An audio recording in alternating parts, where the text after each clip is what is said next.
সকালে জলসা, সকালে জলসা। নমস্কার, সুপ্রভাত। সকলকে জানাই আরও একটি নতুন সকালে স্বাগত। আপনারা দেখছেন চ্যানেল ফিশার নিবেদিত আপনাদের অতি প্রিয় অনুষ্ঠান সকালের জলসা, আর সঞ্চালনায় রয়েছি আমি তানিয়া। আর সকালের জলসা অনুষ্ঠানে আমি পেয়ে গেছি একজন আবৃত্তি শিল্পী বন্ধুকে। চলুন তাহলে শিল্পী বন্ধুর নাম আমরা শুনে নিই। তোমার নাম কি? অভিনব দাশগুপ্ত। কোথা থেকে আসছো তুমি? হুগলি চুঁচুড়া থেকে। কোন ক্লাসে পড়ছো? 11 পড়ছো। কোন স্কুল? চুঁচুড়া দেশবন্ধু মেমোরিয়াল হাই স্কুল। তুমি কি আবৃত্তি শেখো? হ্যাঁ। কতদিন ধরে শিখছো? আমি 2013 সাল থেকে শিখছি, 5-6 বছর বয়স থেকে শিখছি, এখনো চলছে। বাহ, ভীষণ ভালো। তাহলে অসংখ্য দর্শক বন্ধু আজকে কবিতা শুনবে বলে কিন্তু অপেক্ষা করছে। তাদের উদ্দেশ্যে প্রথমেই কি নিবেদন রেখেছো তুমি? আমি সুকান্ত ভট্টাচার্যের লেখা কবিতা প্রার্থী শোনাবো। শুনে নিই। নমস্কার। কবি সুকান্ত ভট্টাচার্যের লেখা কবিতা প্রার্থী। হে সূর্য, শীতের সূর্য, হিমশীতল সুদীর্ঘ রাত, তোমার প্রতীক্ষায় আমরা থাকি, যেমন প্রতীক্ষা করে থাকে কৃষকদের চঞ্চল চোখ ধান কাটার রোমাঞ্চকর দিনগুলির জন্যে। হে সূর্য, তুমি তো জানো আমাদের গরম কাপড়ের কত অভাব। সারা রাত খড়কুটো জ্বালিয়ে এক টুকরো কাপড়ে কান ঢেকে কত কষ্টে আমরা শীত আটকাই। সকালের এক টুকরো রোদ্দুর, এক টুকরো সোনার চেয়েও মনে হয় দামি। ঘর ছেড়ে আমরা এদিক ওদিকে যাই এক টুকরো রোদ্দুরের তৃষ্ণায়। হে সূর্য, তুমি আমাদের স্যাঁতসেঁতে ভিজে ঘরে উত্তাপ আর আলো দিও, আর উত্তাপ দিও রাস্তার ধারের ওই উলঙ্গ ছেলেটাকে। হে সূর্য, তুমি আমাদের উত্তাপ দিও। শুনেছি তুমি এক জ্বলন্ত অগ্নিপিণ্ড, তোমার কাছে উত্তাপ পেয়ে পেয়ে একদিন হয়তো আমরা প্রত্যেকেই এক একটা জ্বলন্ত অগ্নিপিণ্ডে পরিণত হব। তারপর সেই উত্তাপে যখন পূর্বে আমাদের জড়তা, তখন হয়তো গরম কাপড়ে ঢেকে দিতে পারবো রাস্তার ধারের ওই উলঙ্গ ছেলেটাকে। আজ কিন্তু আমরা তোমার অকৃপণ উত্তাপের প্রার্থী। নমস্কার। বাহ, খুব সুন্দর একটি কবিতা দিয়ে আজকে সকালটা শুরু হলো। পরের কবিতা কি শুনছি? পরের কবিতা কবিগুরু রবীন্দ্রনাথ ঠাকুরের লেখা নির্ঝরের স্বপ্নভঙ্গ। শুনে নি। আজি এ প্রভাতে রবির কর, কেমনে বসিল প্রাণের পর, কেমনে বসিল গুহার আধারে প্রভাত পাখির গান। না জানি কেন রে এতদিন পরে জাগিয়া উঠিল প্রাণ, জাগিয়া উঠেছে প্রাণ, ওরে উথলি উঠেছে বাড়ি, ওরে প্রাণের বাসনা প্রাণের আবেগ রুধিয়া রাখিতে নারী। থর থর করে কাঁপেছে ভূধর, শিলা রাশি রাশি পড়িছে খসে, ফুলিয়া ফুলিয়া ফেনিল শোলে গর্জে উঠেছে দারুণ রোষে। হেথায় হোথায় পাগলের প্রায় ঘুরিয়া ঘুরিয়া মাতিয়া বেড়ায়, বাহিরিতে চায় দেখিতে না পায় কোথায় কারার দ্বার। কেন রে বিধাতা পাষাণ হেন, চারিদিকে তার বাঁধন কেন, ভাঙড়ে হৃদয় ভাঙড়ে বাঁধন, সাত্রে আজিকে প্রাণের সাধন। লহরের পরে লহরি তুলিয়া আঘাতের পরে আঘাত কর, মাতিয়া যখন উঠেছে পড়ার কিসের আধার কিসের পাষাণ। উথলি যখন উঠেছে বাসনা, জগতে তখন কিসের ডর। আমি ঢালিব করুণা ধারা, আমি ভাঙিব পাষাণ কারা, আমি জগৎ প্লাবিয়া বেড়াবো গাহিয়া আকুল পাগল পাড়া।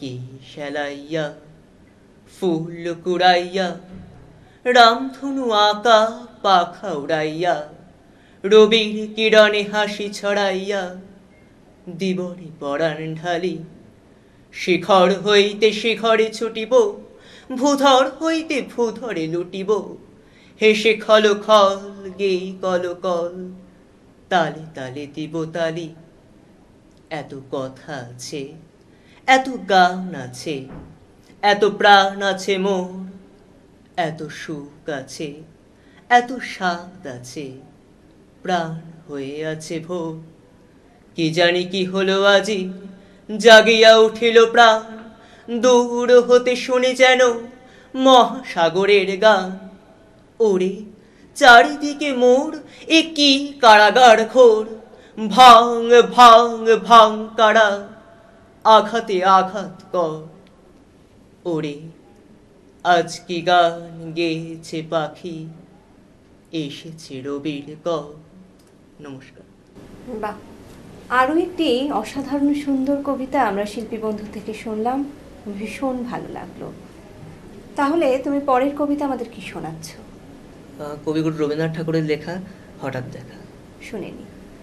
রেলগাড়ির কামরায় হঠাৎ দেখা, ভাবিনি সম্ভব হবে কোনোদিন। আগে ওকে বারবার দেখেছি লাল রঙের শাড়িতে, ডালিম ফুলের মতো রাঙা।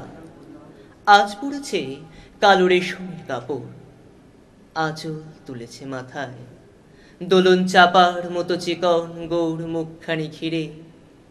মনে হলো কালো রঙে একটা গভীর দূরত্ব ঘনিয়ে নিয়েছে নিজের চারিদিকে, যে দূরত্ব সর্ষে ক্ষেতের শেষ সীমানায় শালবনের নীলাঞ্জনে। থমকে গেল আমার সমস্ত মনটা, চেনা লোককে দেখলে অচেনার গাম্ভীর্যে। হঠাৎ খবরের কাগজ ফেলে দিয়ে আমাকে করলে নমস্কার। সমাজবিধির পথ গেল খুলে, আলাপ করলেন শুরু, কেমন আছো, কেমন চলছে সংসার ইত্যাদি। সে রইলে জানলার বাইরের দিকে চেয়ে, যেন কাছের দিনের ছোঁয়াচ পার হওয়া চাহনিতে। দিলে অত্যন্ত ছোট দুটো একটা জবাব, কোনোটা বা দিলেই না। বুঝিয়ে দিলে হাতের অস্থিরতায়, কেন এসব কথা, এর চেয়ে অনেক ভালো চুপ করে থাকা। আমি ছিলাম অন্য বেঞ্চিতে ওর সাথীদের সঙ্গে, একসময় আঙুলের জানালে কাছে আসতে। মনে হলো কম সাহস নয়। বসলুম ওর এক বেঞ্চিতে, গাড়ির আওয়াজের আড়ালে বললেন মৃদু স্বরে, কিছু মনে করো না, সময় কোথা, সময় নষ্ট করবার, আমাকে নামতে হবে পরের স্টেশনেই। দূরে যাবে তুমি, দেখা হবে না আর কোনোদিনই। তাই যে প্রশ্নটার জবাব এতকাল থেমে আছে, শুনবো তোমার মুখে, সত্য করে বলবে তো? আমি বললেন, বলবো। বাইরের আকাশের দিকে তাকিয়ে শুধুলো, আমাদের গেছে যেদিন একেবারেই কি গেছে, কিছুই কি নেই বাকি। একটু রইলেন চুপ করে, তারপরে বললেন, রাতের সব তারাই আছে দিনের আলোর গভীরে। খটকা লাগলো, কি জানি বাণী বললেন নাকি। ও বললে, থাক এখন যাও ওদিকে। সবাই নেমে গেল পরের স্টেশনে, আমি চললেন একা। নমস্কার। বাহ, আরও একটি অসাধারণ কবিতার সাক্ষী থাকলাম আমরা। সকালের জলসা অনুষ্ঠানে এসে তোমার কেমন লাগছে? খুব ভালো লাগছে। আজকে চ্যানেল ভিশনের এত সুন্দর একটা অনুষ্ঠানে থাকতে পেরে খুব আনন্দিত আমি। তোমার কবিতা শুনে তো ভীষণ ভালো লাগলো। আশা করি আমার দর্শক বন্ধুদেরও অনুষ্ঠানটা ঠিক ততটাই ভালো লাগবে। সকালে জলসার পক্ষ থেকে তোমার হাতে তুলে দেওয়া হলো সম্মাননাপত্র। Thank you. Baluka Bela tourist ক্যাম্পের পক্ষ থেকে রইল গিফট ভাউচার। Thank you. তোমার জন্য রইল মেডেল। Thank you. এবং আজকের দিনটিকে আরও স্মরণীয় করে রাখার জন্য তোমার হাতে তুলে দিলাম স্মারক। Thank you. ভালো থেকো, এভাবেই আবৃত্তির সাথে থেকো, পাশে থেকো। তোমার জন্য অনেক শুভেচ্ছা, শুভকামনা রইল। শুধু কবিতার জন্য এই জন্ম, শুধু কবিতার জন্য কিছু খেলা, শুধু কবিতার জন্য একা হিম সন্ধে বেলা ভুবন পেরিয়ে আসা। নমস্কার দর্শক বন্ধুরা, আপনারা দেখছেন চ্যানেল ভিশন নিবেদিত আপনাদের অতি প্রিয় অনুষ্ঠান সকালের জলসা। আর অনুষ্ঠান সঞ্চালনায় রয়েছি আমি আপনাদের বন্ধু তানিয়া। আর কেন বললাম শুধু কবিতার জন্য এই জন্ম, কারণ আজকে আমরা যেই শিল্পী বন্ধুকে পেয়েছি তার ভালোবাসা, ভালো থাকার জায়গা কবিতাকে ঘিরেই। চলুন তাহলে শিল্পী বন্ধুর সাথে আমরা পরিচয় করে নিই। নমস্কার। নমস্কার। কেমন আছেন বলুন? ভালো আছি, খুবই ভালো আছি। আচ্ছা, আপনার নাম আর কোথা থেকে আসছে? আমি কৈখালি থেকে আসছি। আমার নাম রুশতী সিংহরায় দাস। আর প্রথমেই তো আমি শুরুতেই বললাম আজকে আমরা আবৃত্তি শিল্পী বন্ধুকে পেয়েছি, তাই তো? আমরা ভীষণ সুন্দর সুন্দর কবিতা শুনে আজকে সকালটা শুরু করব। প্রথমেই কি নিবেদন রেখেছেন? বর্ষার দিনে কবিতাটা আমি বলতে চাই। বাহ। এই বৃষ্টির ওয়েদারে একদম, আশা করি সবার ভালো লাগবে। শুনে নি। রবীন্দ্রনাথ ঠাকুরের কবিতা বর্ষার দিনে। এমনও দিনে তারে বলা যায়, এমনও ঘন ঘোর বরিশায়, এমনও মেঘ স্বরে বাদল ঝড় ঝরে, তপন হেন ঘন তমসায়। সে কথা শুনিবে না কেহ আর, নির্জন নিভৃত চারিধার।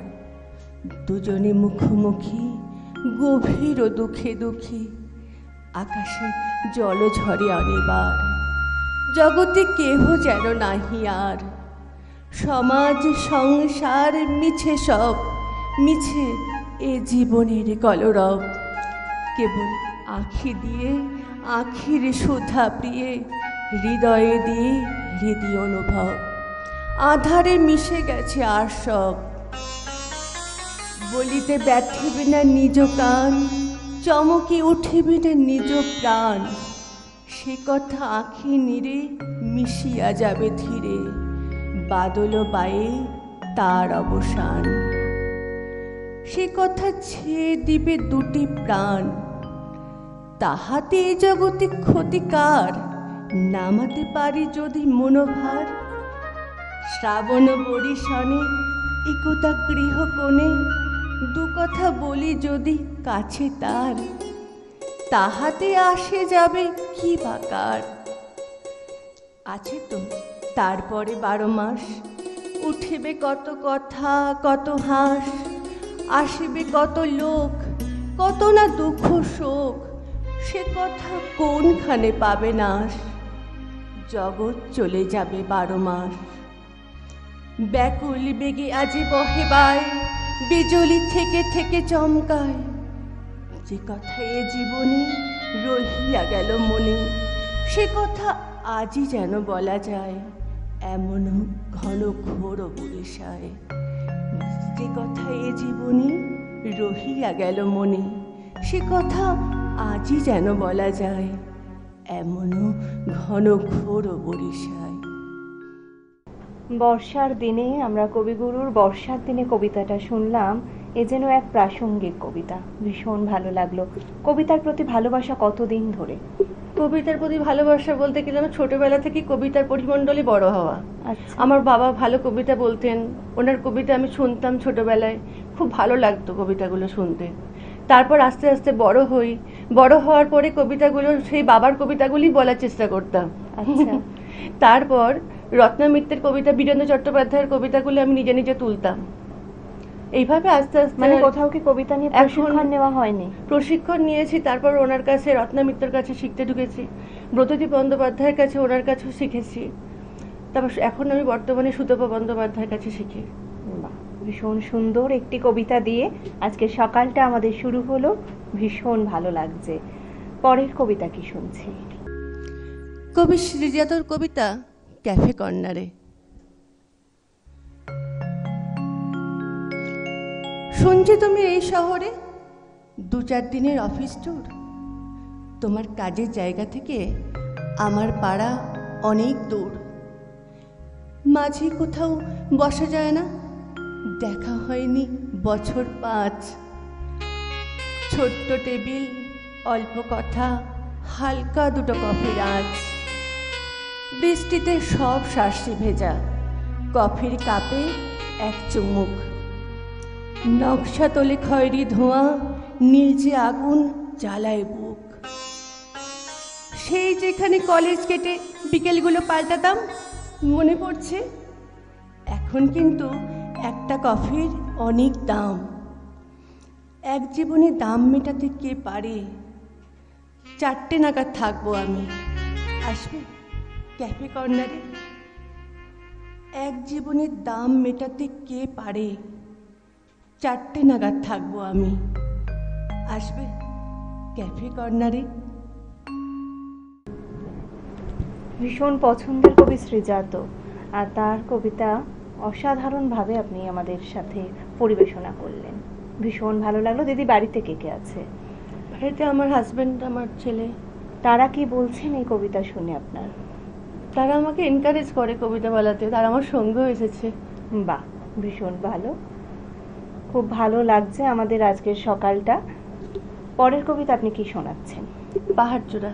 বাহ, আরও একটি সুন্দর কবিতা, মানে কবিতা নির্বাচনগুলো সত্যিই ভীষণ সুন্দর থ্যাংক ইউ, হয়েছে। আমারও খুব ভালো লাগছে। অনেক দিন থেকেই আমার একটা পাহাড় কেনার শখ, কিন্তু পাহাড় কে বিক্রি করে তা জানি না। যদি তার দেখা পেতাম, দামের জন্য আটকাতো না। আমার নিজস্ব একটা নদী আছে, সেটা দিয়ে দিতাম পাহাড়টার বদলে। কে না জানে পাহাড়ের চেয়ে নদীর দামই বেশি। পাহাড় স্নানু, নদী বহমান, তবু আমি নদীর বদলে পাহাড়টাই কিনতাম। নদীটা অবশ্য কিনেছিলাম ছোট্ট একটা দ্বীপের বদলে।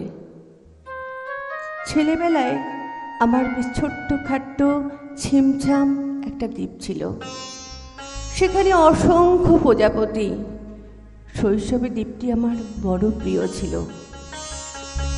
আমার যৌবনে দ্বীপটি আমার কাছে মাপে ছোট লাগলো। প্রবাহমান ছিপছিপে তন্ডী নদীটি বেশ পছন্দ হলো আমার। বন্ধুরা বলল, এইটুকু একটা দ্বীপের বিনিময়ে এত বড় নদী পেয়েছিস, খুব জিতেছিস তো। তখন জয়ের আনন্দে আমি বিহ্বল হতাম। খুব ভালোবাসতাম নদীটিকে। নদী আমার অনেক প্রশ্নের উত্তর দিত, যেমন, বলো তো আজ সন্ধেবেলা বৃষ্টি হবে কিনা? সে বলতো, আজ দক্ষিণে গরম হাওয়া, শুধু একটি ছোট্ট দ্বীপে বৃষ্টি। সে কি প্রবল বৃষ্টি, যেন একটা উৎসব। আমি সেই দ্বীপে আর যেতে পারি না।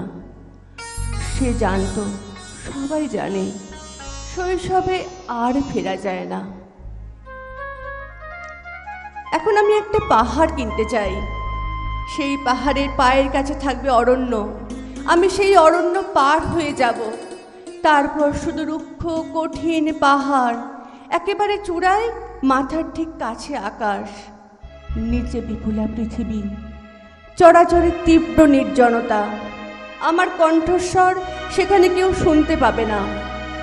আমি শুধু 10 দিককে উদ্দেশ্য করে বলবো, প্রত্যেক মানুষই অহংকারী। এখানে আমি একা, এখানে আমার কোনো অহংকার নেই। এখানে জয়ী হবার বদলে ক্ষমা চাইতে ভালো লাগে। হে 10 দিক, আমি কোনো দোষ করিনি, আমাকে ক্ষমা করো। আমি কোনো দোষ করিনি, আমাকে ক্ষমা করো। যত শুনছি ততই আপ্লুত হচ্ছে। অসাধারণ, মানে যে কটি কবিতা শুনলাম ভীষণ ভালো লাগলো। আশা করি আমার দর্শক বন্ধুদেরও ঠিক ততটাই ভালো লাগছে। কোন কবির কবিতা পড়তে আপনার সব থেকে ভালো লাগে? আমার বলতে, আমি প্রথম আমার কবিতা জীবনের শুরু বীরেন্দ্র চট্টোপাধ্যায় দিয়ে। তারপর ওটা আমি খুব ছোটোবেলায় বলতাম বীরেন্দ্র চট্টোপাধ্যায়ের কবিতা, হওয়া না হওয়ার গল্প, এইসব। তারপরে রবীন্দ্রনাথ ঠাকুরের কবিতা আমার খুব ভালো লাগে। রবীন্দ্রনাথ ঠাকুরকে ছাড়া তো আমরা প্রায় অসম্পূর্ণ না। তারপরে শ্রীজাতর কবিতা ভালো লাগে। আধুনিক কবিতা? হ্যাঁ, আধুনিক কবিতাগুলো খুবই ভালো লাগে। বাহ, আমার তো গল্প করতে ইচ্ছা করছে, কিন্তু তার থেকেও অধিক ইচ্ছে করছে আবারও কিছু শুনতে। এবারে কি শুনবো? মানে মা কবিতাটা বলছি, বাহ, বর্তমান পরিস্থিতি নিয়ে সুন্দর কবিতা। চলুন আমরা তাহলে শুনে নিই। মল্লিকা সেনগুপ্তের কবিতা মা। মা শুনলে ভেসে ওঠে সিঁদুরের টিপ, লাল পেরে শাড়ি, কোলে দুধের সন্তান, যামিনী রায়ের ছবি। সে তো তুমি নও। কোথায় লুকিয়ে আছো অন্তরালে রক্ত মাংসময়ী? মা হওয়া মুখের কথা নয়, হাসি মুখে টিপটপ সেজে যিনি ঠিক বেছে নেন শিশুযোগ্য হরলিক্স, বেবি সব পণ্য রাশি রাশি। সে তো শুধু বিজ্ঞাপন, টিংটং স্বপ্নের বাজার। শিশুর আঙুল ধরে মা চলেছে স্কুলে স্কুলে, মুখ ধোয়া, ছুঁচু করা, পেন্সিল কেনা মা চলেছে। বাবা শুধু মাঝে মাঝে নিয়ে যায় চিড়িয়াখানায়। প্রতি মায়ের মুখে খুঁজে দেখি জননী তোমাকে। হাসি মুখে সব সয় সেই তো জননী। কে বলেছে সব সইবার দায় শুধুই মায়ের? মাতৃত্ব মহান যদি, কুমারী মায়ের গায়ে ঢিল কে মেরেছে? ডাস্টবিনে কার শিশু কুকুরের স্নেহে বেঁচে ওঠে? মায়ের গা থেকে যত অতি কথা, কবিতা, কল্পনা পলিস্তারা খুলে ফেলে দেখো, তারও রক্তে উত্তাপ, তারও বুকে ধক ধক করে হৃদরোগ, প্রণয়ের ভাষা। মাতৃহত্যা মনে পড়ে ওই স্টেজ পরশুরামের। জঠরে দেবকী তুমি, পালনে যশোদা হতে হবে। গার্ডিয়ানশিপ তবু এই রাষ্ট্র তোমাকে দিল না। মায়ের পেটের মধ্যে 9 মাস 9 দিন হোমোসেপিয়েন্সগুলি বেড়ে উঠে ফুলে যায় তাকে। মা শল্যে ভেসে ওঠে সিঁদুরের টিপ, লাল পেড়ে শাড়ি, কোলে দুধের সন্তান। মা হওয়া মুখের কথা নয়। আবারও ভীষণ প্রাসঙ্গিক একটি কবিতা আমরা শুনলাম, ভীষণ ভালো লাগলো। সত্যি মা ছাড়া আমরা প্রায় অচল, তাই না? ভীষণ সুন্দর কবিতা শুনলাম। আর দিদি, চ্যানেল ভিশনের পর্দায় সকালের জলসা অনুষ্ঠানে এসে কেমন লাগছে? খুবই ভালো লাগছে, আমি তো আপ্লুত। আমাদেরও ভীষণ ভালো লাগছে, সবাইকেই খুব ভালো লাগছে। সবার সঙ্গে আলাপ করে কথা বলে খুবই ভালো লাগছে। আর আমাকে চ্যানেল ভিশনে আমাকে সিলেক্ট করার জন্য আমি খুবই কৃতজ্ঞ, খুবই সবাইকে ধন্যবাদ জানাচ্ছি। আমার তো ভীষণ ভালো লাগলো। আমি তো মানে শান্তভাবে শুধু কবিতাগুলো শুনছিলাম, ভীষণ ভালো লাগলো। আর 4টে কবিতাই সিলেকশন তো প্রথমেই বললাম অসাধারণ হয়েছে। আর সঙ্গতে এতক্ষণ ছিলেন অংশুদা। অনেক ধন্যবাদ দাদা। সকালের জলসার পক্ষ থেকে আপনার হাতে তুলে দেওয়া হলো এই সম্মাননা পত্রটি। বালুকাবেলা টুরিস্ট ক্যাম্পের পক্ষ থেকে রইল গিফট ভাউচার। থ্যাংক ইউ, সবাইকে অনেক অনেক ধন্যবাদ।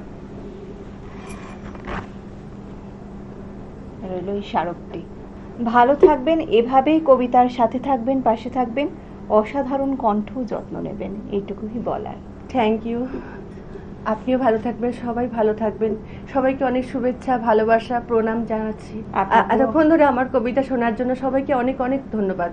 শুভকামনা সবার জন্য রইল। আপনার জন্য চ্যানেল ভিশনের পক্ষ থেকে অনেক শুভেচ্ছা, শুভকামনা। ভালো থাকবেন, সুস্থ থাকবেন, এভাবেই শিল্প জগতের সাথে থাকবেন, পাশে থাকবেন।